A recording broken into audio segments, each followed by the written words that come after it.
si es que quiere conseguir algo, si es que el hombre es productivo, evidentemente.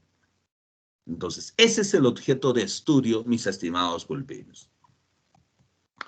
Vamos a hablar ahora del gran problema económico. Este problema económico, chicos, está en todos los países, ¿ya?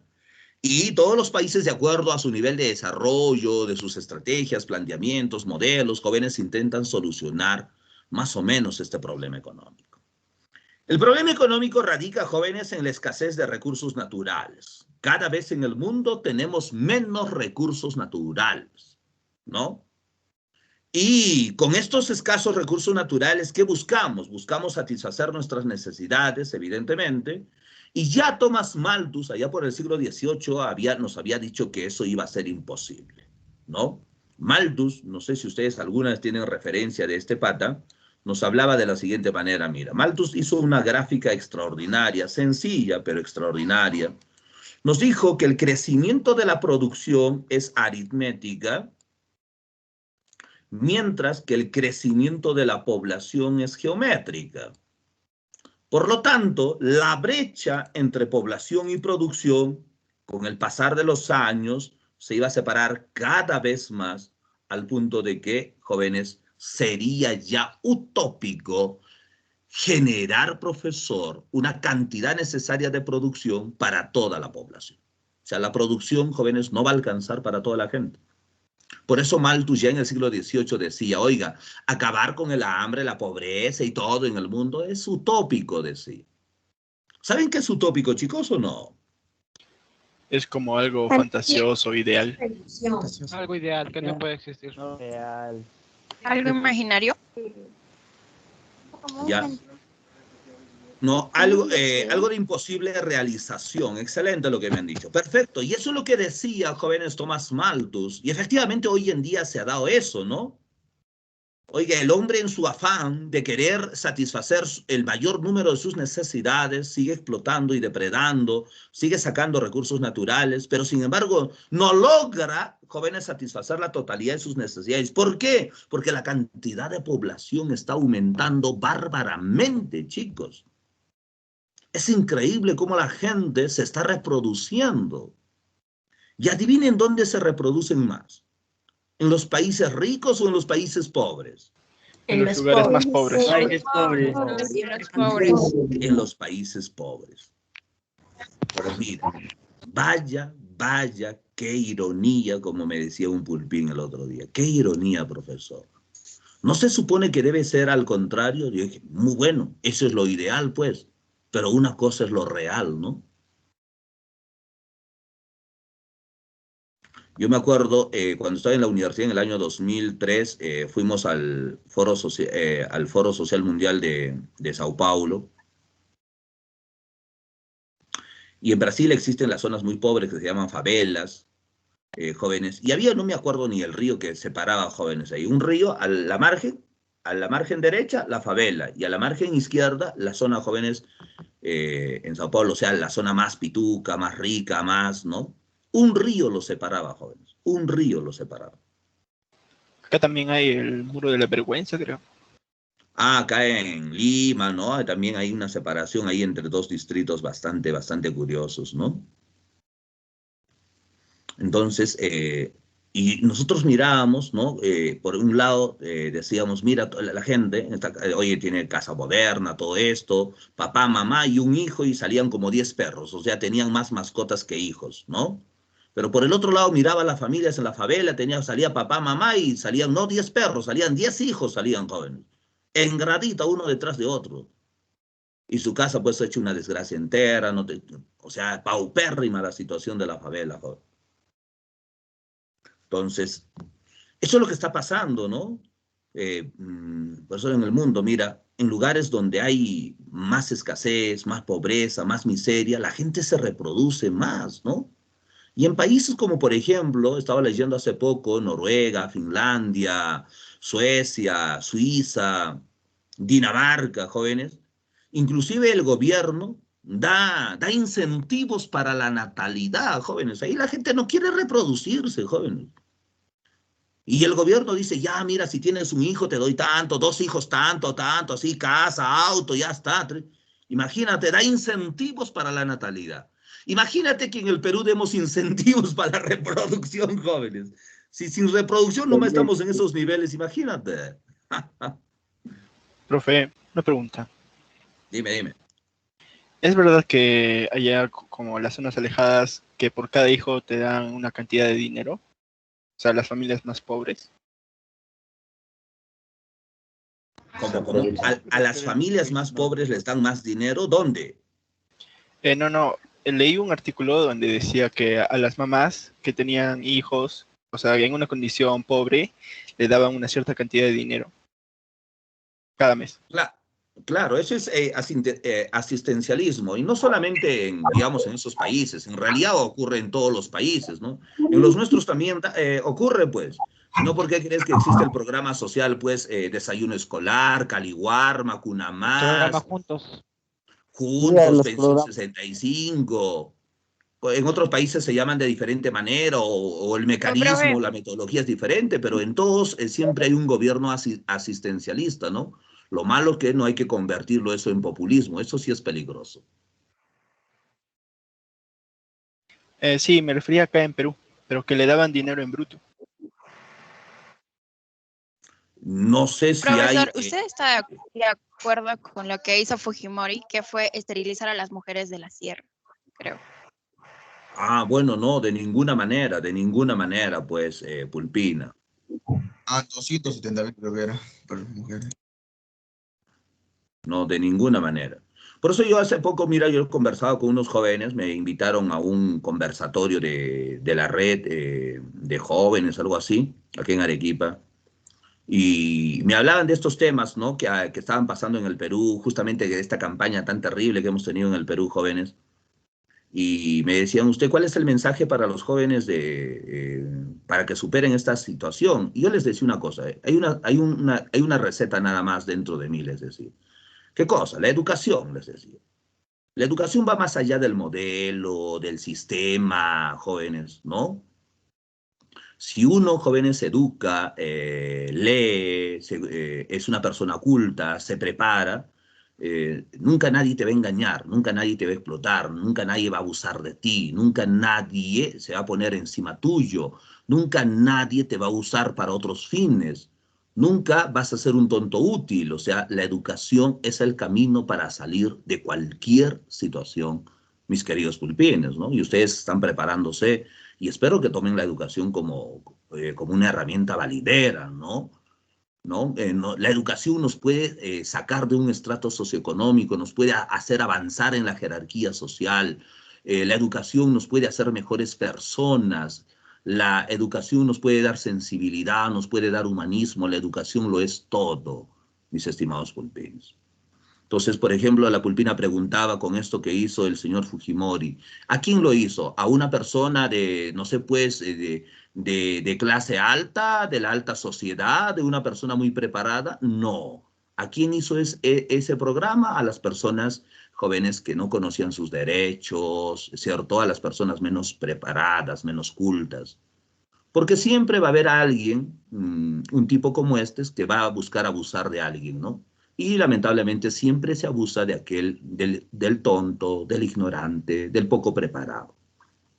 Entonces, para no caer en eso, siempre la educación es el camino, mis estimados pulpines. Ustedes son jóvenes, entonces, la educación. Yo sé que ustedes todos viven una realidad diferente, ¿no? Algunos a lo mejor tendrán más comodidad, más oportunidades, menos oportunidades, qué sé yo. Pero la cancha está pareja en el nivel educativo. La cancha está pareja desde ahí. Entonces, si tú aprovechas eso, imagínate, Bulbín, lo que puedes hacer, ¿no?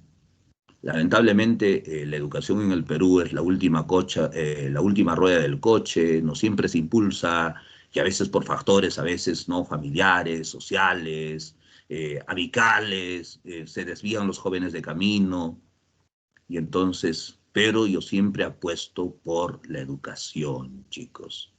Ese es el mayor legado que uno puede dejar a la humanidad, ¿no?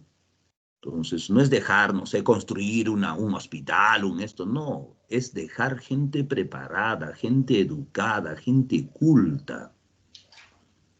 Ese es el mayor legado que uno puede dar a la humanidad, mis estimados pulpinos. ¿Entienden de lo que hablo o no entienden nada como siempre? Sí, se le entiende. Sí, se entiende.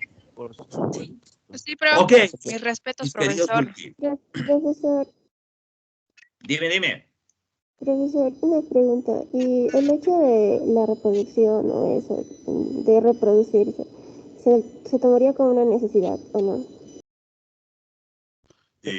No hay una necesidad, o sea, dentro de las necesidades no está la necesidad de reproducirse, ¿no? Habría una necesidad de reproducirse en el caso, pues, de que haya escasez de población para solucionar un problema, para repoblar el mundo después de una guerra. Pero yo pregunto, jóvenes, ¿qué necesidad de reproducirse hay? Sobre todo, necesidad de reproducirse cuando tú no tienes los medios, los recursos necesarios para que la persona que venga, ¿cierto?, tenga todas sus necesidades también cubiertas, las oportunidades, las posibilidades cubiertas, jóvenes. Ese es el ¿Cuál gran es el problema. precio de un Ustedes dicen, por preservativo? ejemplo, la población en los países africanos, oye, se ha cuatruplicado en los últimos 20 años.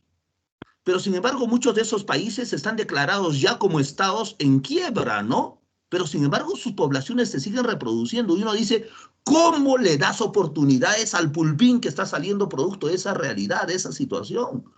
Es una barbaridad, ¿no? ¿Cómo va a competir ese pulpín en igualdad de condiciones con el pulpín que nace, digamos, de una familia medianamente acomodada o bien acomodada? ¿Cómo compite en igualdad de oportunidades? No hay. No hay, jóvenes, de ninguna manera, o sea, no hay punto de comparación. Entonces yo siempre digo, oiga, si tienes todos los recursos, ahí está, no importa 10 hijos, 20 hijos, ¿no? Pero si no tienes...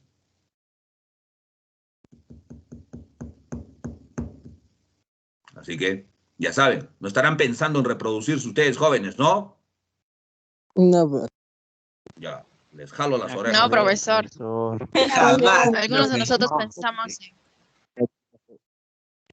Muy bien. No. Aprendan del profesor de Román Songo, que solamente tiene 10 hijos, jóvenes. Virgen a los 40. Es mi ídolo. Chaladas, profe. Grande quiero ser como usted. Joder. Solamente 10 hijos. Así que ya saben, chicos. Como Cuyo, profe. más besitos. Nada más. Machazo. Sí, es Profe, que una en mi pregunta. familia en realidad somos 14 hermanos, ¿no? Sí. 14. Y yo le dije a mi mamá, yo no me puedo quedar atrás, ¿no? Entonces ya le estoy dando con fuerza, jóvenes. Ya tengo 10 ya. Falta 5. Ya me falta casi nada ya, El jóvenes. equipo está progresando, profe. Con ganas, con ganas. Por eso tengo que Para trabajar, mí, jóvenes, no peor que está negro. Y eso que ya soy negro, jóvenes.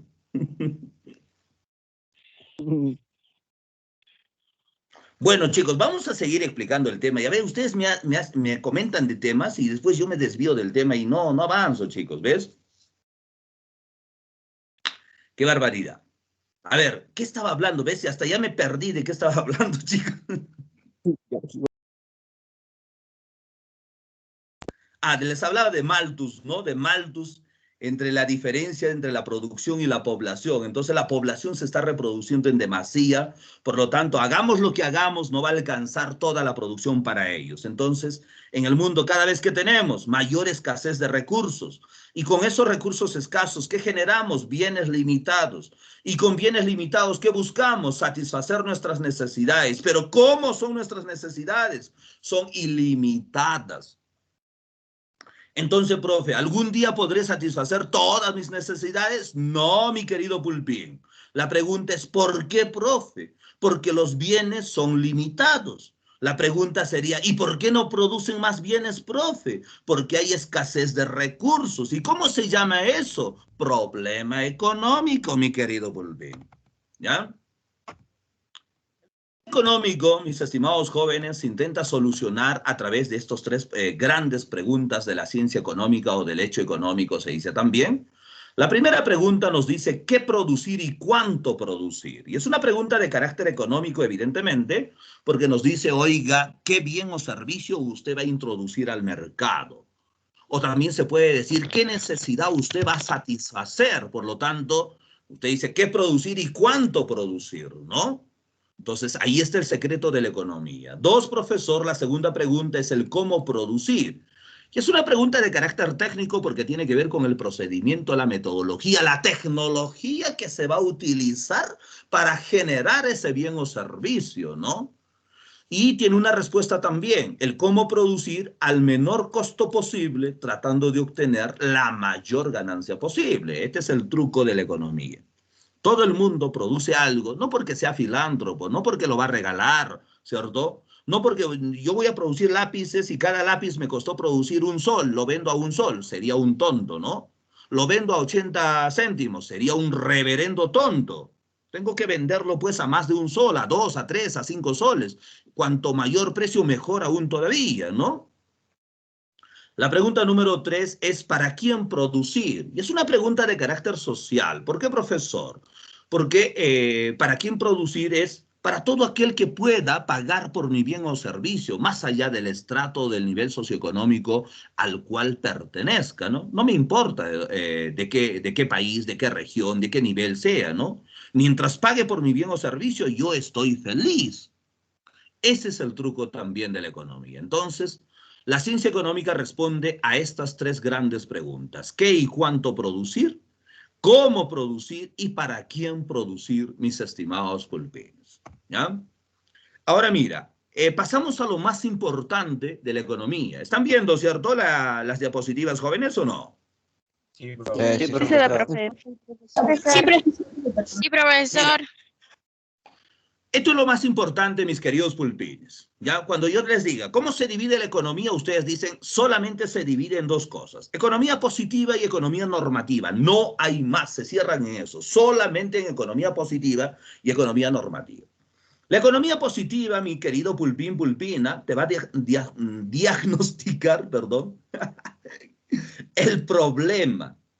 Y para poder diagnosticar el problema, estimado pulpín, tiene que hacerlo de manera objetiva.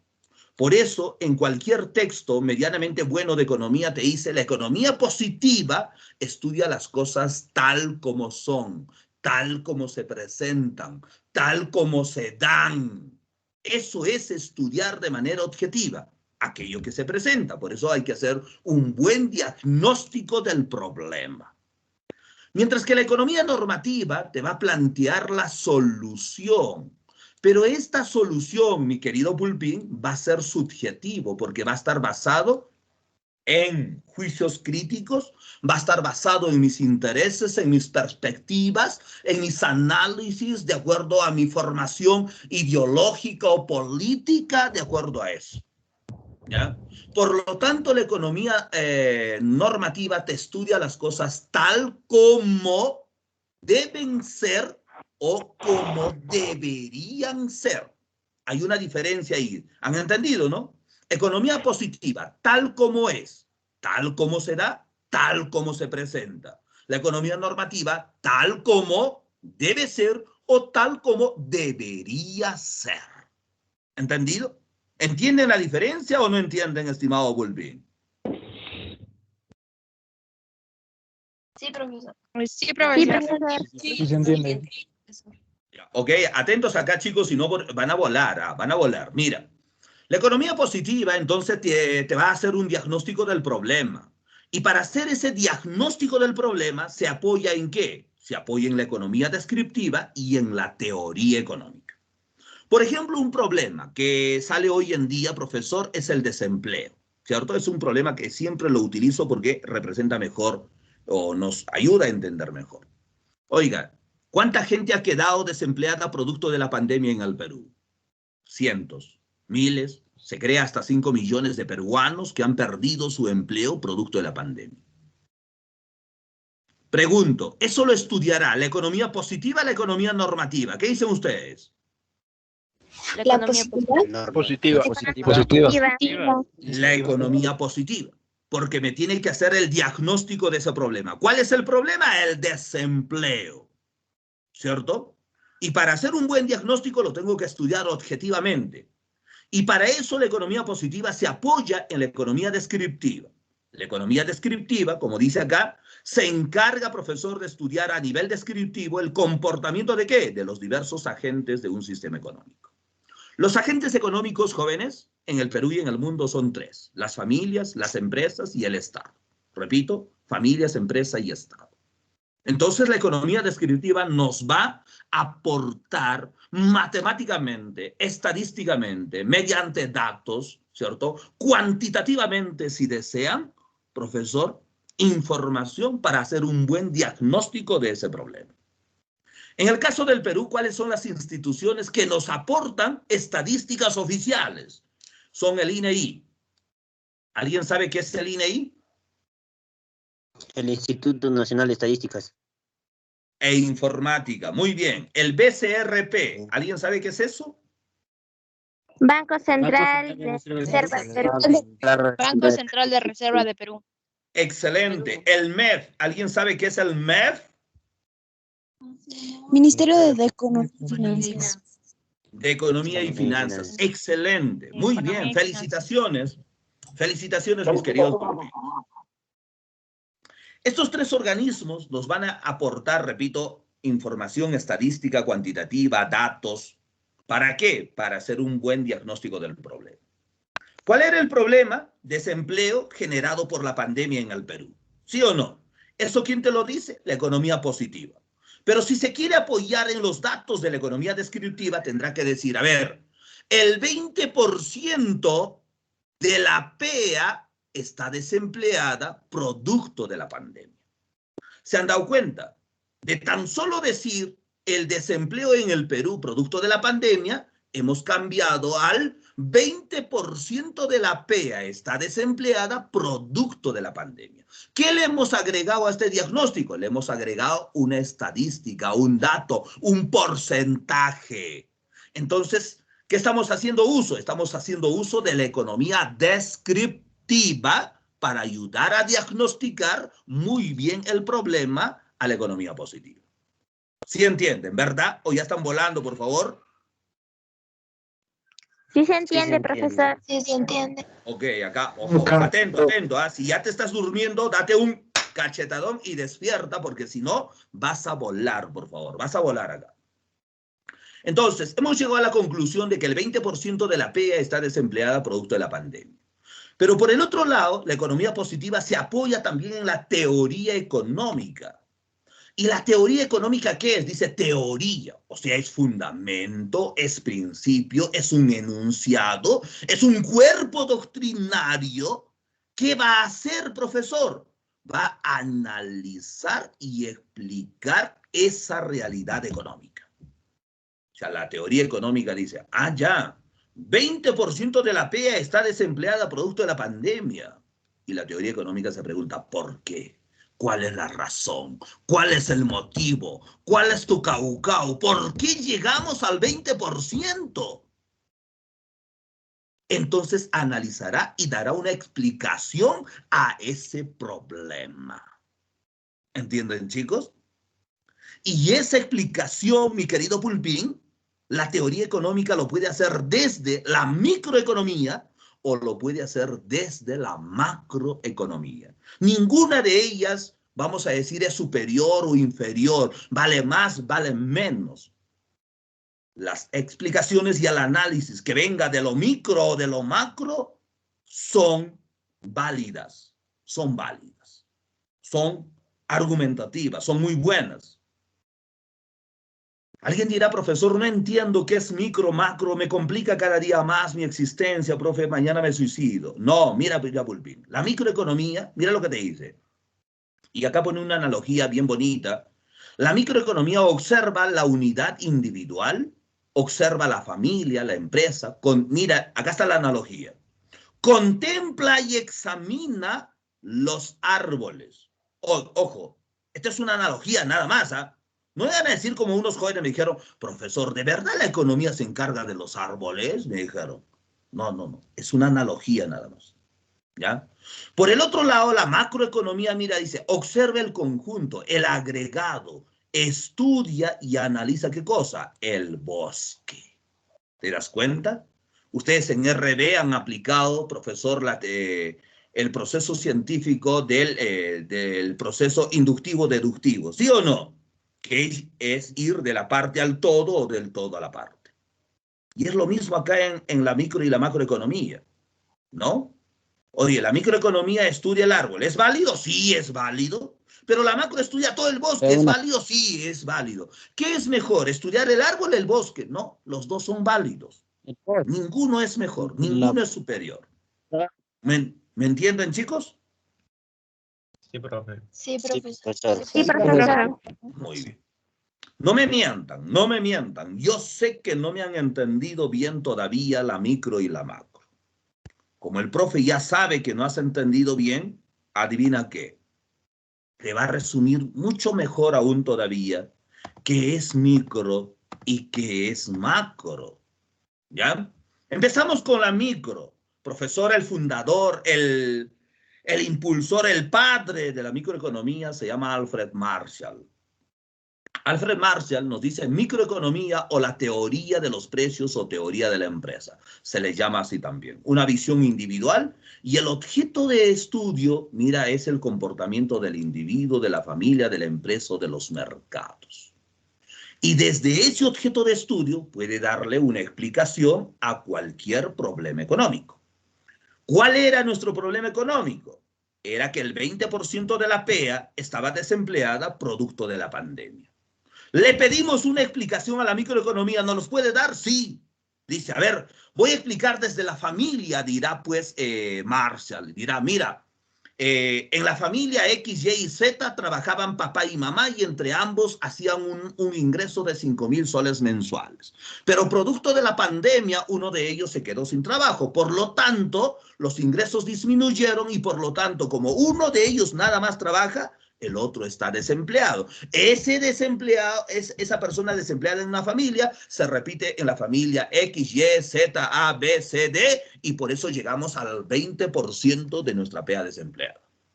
Entonces dirá, oh, ¿es válido? Sí, mi querido Pulpín, es válido y es una explicación desde la microeconomía. Lo podrá hacer desde la empresa, dirá, oiga, señor, Juanito Pérez tenía su microempresa tales y entonces tenía 10 trabajadores, pero producto de la pandemia no hubo demanda, no hubo quien compre sus productos y así que tuvo que cerrar la microempresa. Y así que esos 10 trabajadores evidentemente quedaron desempleados. Lo mismo pasó con la empresa de Carlita, de Pepito, de Lucho, de Pedro, de Joaquina y de todos los demás.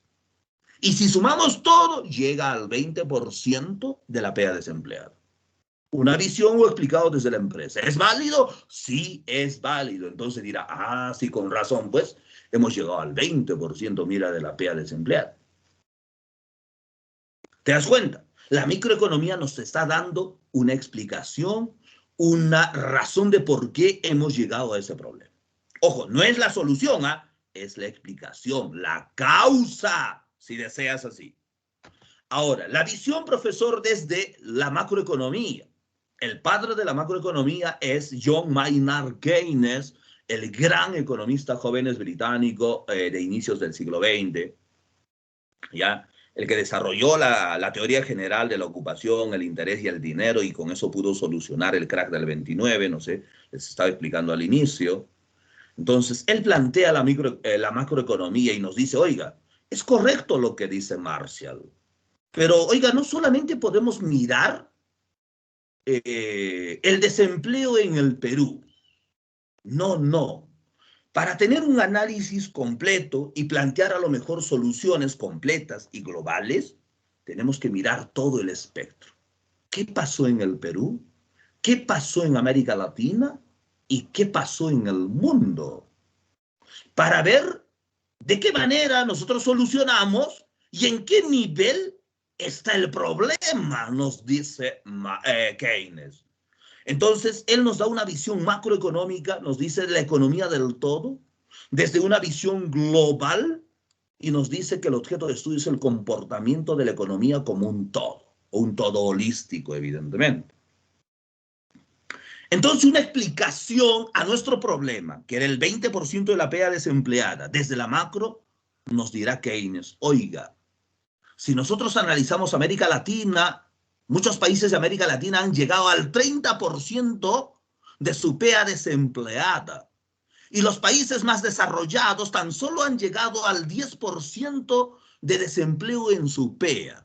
Y si el Perú tiene el 20%, nos encontramos en un nivel intermedio de dicho problema. Por lo tanto, las soluciones que debe plantear, o sea, no son tan drásticas, con algunas medidas más que suficiente para salir de ahí. Pues te das cuenta, nos da una explicación y una comparación de lo que pasó en el desempleo, no solo en el Perú, sino en América Latina y en el mundo. Es una visión global. ¿Esa explicación es válida, profesor? Claro, es válida. Y es una explicación que viene desde la macroeconomía de Keynes. Y así, a cualquier problema económico, que en realidad todo es un problema económico, nosotros le podemos dar una explicación desde lo micro, que es Marshall, no te olvides, o desde lo macro, que es Keynes, mi querido Bulbín. ¿Ahora sí entendió o sigue sin entender? Sí, se entendió. Ahora sí, profe, sí. Ahora sí le entendí, profe. No, muy interesante el tema. Lo entendí. Muy bien. Ahora mira, regresamos al resumen. Si te has dado cuenta hasta ahora, solo te he hablado de esto. ¿Sí? Solo te he hablado de esto nada más. De la economía positiva. Hay un micrófono abierto, a ver, por favor, si lo cerramos. De la economía positiva, de cómo se apoyó en la descriptiva, de cómo se apoyó en la teoría económica, y la teoría económica nos dio una explicación desde lo micro y lo macro. O sea, hasta ahora solo hemos hablado de ¿qué? Del problema. ¿Cuál era nuestro problema, chicos? El desempleo. El desempleo. Pocos recursos para necesidades ilimitadas. ¿Qué hablas? Oye, ¿qué hablas? El problema era que el 20% de la PEA estaba desempleada producto de la pandemia. Muy bien.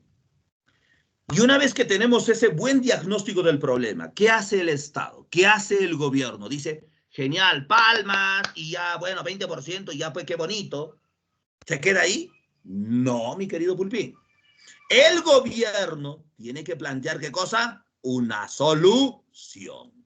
Y al plantear una solución, va a hacer uso ¿de qué? De la economía normativa. Pero te dije que la economía normativa, profesor, ¿qué era? ¿Objetiva o era subjetiva? Era subjetiva. Subjetivo. Y uno dice, ¿por qué, profesor? Porque mira, nos interesa analizar los hechos planteados, cómo deben ser tales hechos o cómo deberían ser tales hechos. Obviamente, en este caso se plantean ¿qué cosa? Juicios de valor. Por eso es subjetivo. Porque lo que para mí está bien, para el otro puede estar mal. Eso es un juicio de valor. Porque el cómo deben ser las cosas estarán en función, profesor, ¿a qué? A nuestros intereses. Entonces, cuando el gobierno plantea una solución para esto, oiga, sale un economista, el economista dice, la solución debe ser tal, pero sale el otro economista y lo critica al primero y dice, no, este pata está mal, ¿cómo va a plantear esa tal cosa? La solución es tal cosa, y sale el otro economista y los chanca a los dos y plantea otra solución. Y uno dice, ¿y por qué no hay una sola solución como en la matemática si llegamos a una solución y punto, no? Es que la economía normativa, profesor, al plantear una solución es subjetiva. Está basado en juicios de valor, está basado en intereses. ¿Y de acuerdo a qué interés proteger, defender, profesor, o atacar o desprestigiar, se planteará una solución, ¿no? Quienes dirigen, profesor, los destinos de un país, decidirán, profesor, cuál será la solución más adecuada. Y esa solución adecuada lo van a plantear a través de ¿qué? De una política económica. Repito, lo van a plantear a partir de una política económica.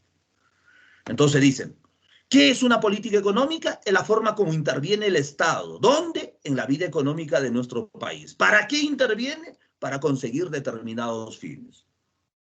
¿Cuál era el problema? El desempleo. Bueno, no nos podemos quedar con el desempleo. ¿Qué hay que hacer? Hay que plantear una política económica. ¿Para qué? Para reducir el desempleo. Y entonces dirá, oiga, para reducir el desempleo, ¿qué hay que hacer? Bueno, hay que hacer programas sociales, hay que hacer reactiva para pequeños, medianos empresarios. Profesor, hay que hacer inversión pública y privada. Un montón. Hay que destrabar los proyectos. Dirán, ya, bueno. Hoy día también otro problema es la inflación, ¿sí o no? La inflación, profesor, es la subida de los precios, en especial los de la canasta básica familiar.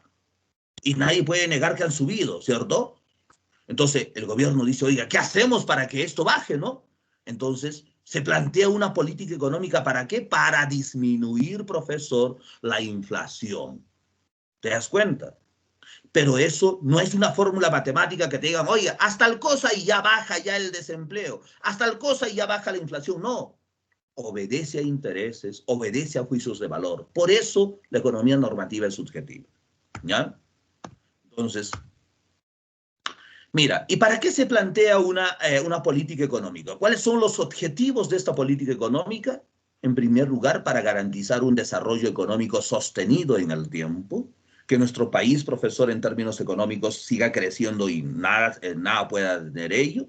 Tener estabilidad económica o vale lo mismo decir evitar una crisis económica en el cual jóvenes las inversiones y todo salen disparados y los capitales salen disparados de nuestro país.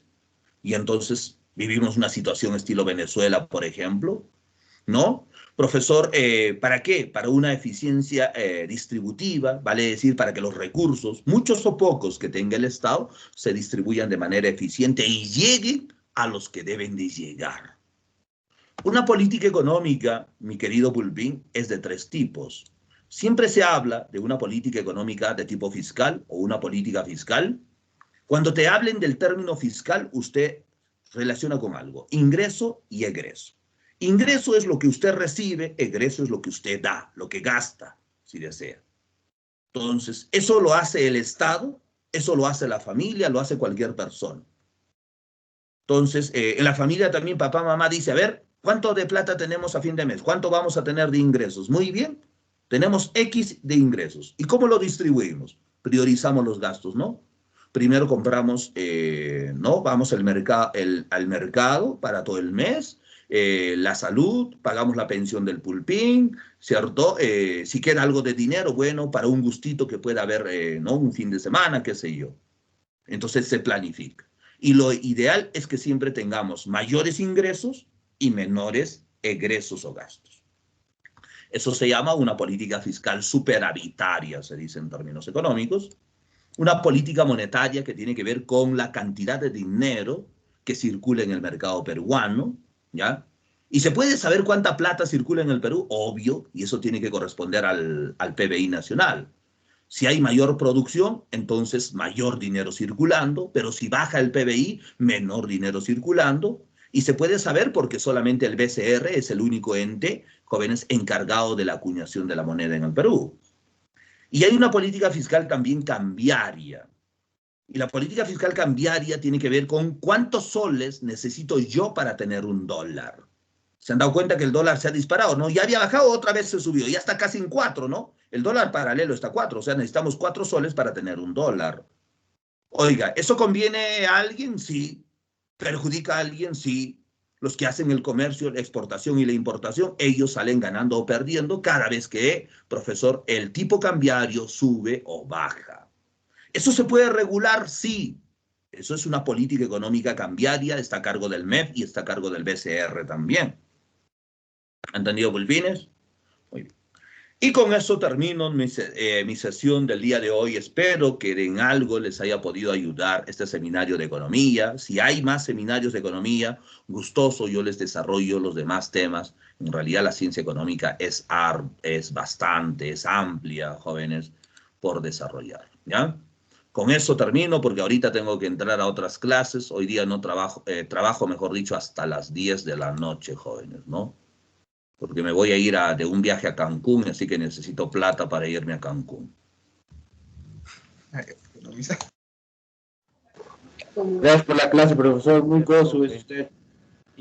Hasta la próxima clase, profesor. Cuídense mucho. Próxima clase, profesor. Profe, le apagaron el micrófono. Su micrófono está Hasta luego, profesor. Profe. Les decía, buenas noches, chicos, cuídense, chaucito.